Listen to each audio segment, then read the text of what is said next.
नवरात्रि शक्ति की आराधना का महापर्व है। शक्ति के बिना शिव भी शववत हैं। यही शक्ति समूचे ब्रह्मांड का संचालन करती है। नवरात्रि के 9 दिन अत्यंत महत्वपूर्ण होते हैं क्योंकि इन दिनों ब्रह्मांड की समस्त शक्तियां जागृत होती हैं। यही शक्ति सृष्टि का आधार है, यही शक्ति दुष्टों का संहार करती है और यही शक्ति हमारी आस्था, श्रद्धा और जीवन का प्राण है। जीवन के निरीव निशीथ में, विरह के अनंत अंधकार में और निराशा की विराट निशब्दता में धीरज के ललोहे फूल खिलाना माता का कार्य है। नवरात्रि अर्थात महाशक्ति की आराधना का पर्व, जिसमें माता दुर्गा के 9 रूपों की तिथिवार पूजा अर्चना होती है। ये 9 रूप हैं: शैलपुत्री, ब्रह्मचारिणी, चंद्रघंटा, कुष्मांडा, स्कंद माता, कात्यायनी, कालरात्रि, महागौरी और सिद्धिदात्री। प्रत्येक रूप अपनी विशेष ऊर्जा, भक्ति और जीवन मूल्यों का संदेश देता है। माँ घट घट में व्याप्त परम ब्रह्म की परम ज्योति है तथा स्वार्थ, परमार्थ, पार्थिव और अपार्थिव, ताप और शीत, नश्वर और अनश्वर, नाश और अमरता का समन्वय है। भारतीय दर्शन केवल जीवन का आभूषण नहीं अपितु उसका प्राण है। यही आदि स्रोत है और अनंत महासागर है। नवरात्र का पर्व इसी सत्य को जानने, मानव हृदय में आस्था और साहस उत्पन्न करने हेतु विहित है।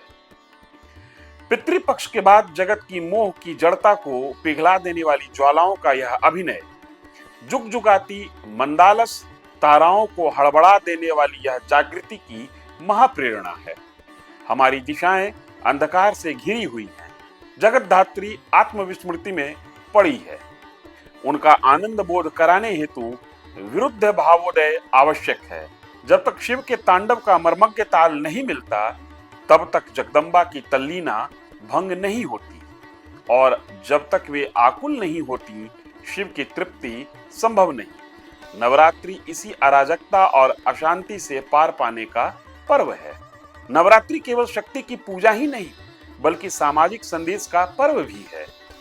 कन्याओं का पूजन कर उन्हें देवी के समान सम्मान देना समाज में स्त्रियों और लड़कियों को सम्मानजनक स्थान प्रदान करने का संदेश देता है। पर्व हमें यह स्मरण कराता है कि प्रत्येक स्त्री समाज की संरचना में महत्वपूर्ण भूमिका अदा करती है। बिना शक्ति के संसार की संरचना संभव नहीं है। नवरात्र के 10वें दिन विजयदशमी उस मर्यादा पुरुषोत्तम का उत्सव है जिसने स्नेह, दया और सुख की बलि देकर राम राज्य स्थापित किया। राम के जीवन के विविध पक्षों का सृजन और आदर्श हमें आज भी मार्गदर्शन प्रदान करता है। आदि कवि से लेकर तुलसीदास ने रामचरितमानस में राम के चरित्र के माध्यम से समाज और जीवन के गूढ़ तत्वों का उद्घाटन किया। यही कारण है कि नवरात्रि और विजयदशमी का उत्सव केवल धार्मिक नहीं, आदर्श, मर्यादा और नैतिक मूल्यों का भी प्रतीक है। नवरात्रि के उपरांत दीपावली का आगमन होता है। बंकिम चंद्र चट्टोपाध्याय ने यमुना की सीढ़ियों पर अंधेरी रात में भारत की राजलक्ष्मी को नुपुर उतारते देखा। नवरात्रि में माता की आराधना के बिना राजलक्ष्मी का आगमन संभव नहीं माना गया। इस कालखंड में कुम्हार का चक्का घूमता है, मिट्टी की घंटियां बजती हैं और माई के आशीर्वाद से धन वैभव का आगमन होता है।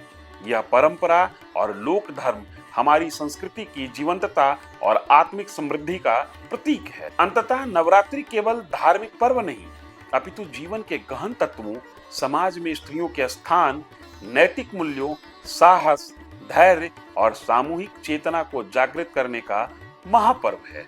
यह पर्व हमें स्मरण कराता है कि शक्ति के बिना सृष्टि अधूरी है और इसी शक्ति का सम्मान करते हुए मानव जीवन में संतुलन, सृजन और कल्याण संभव है।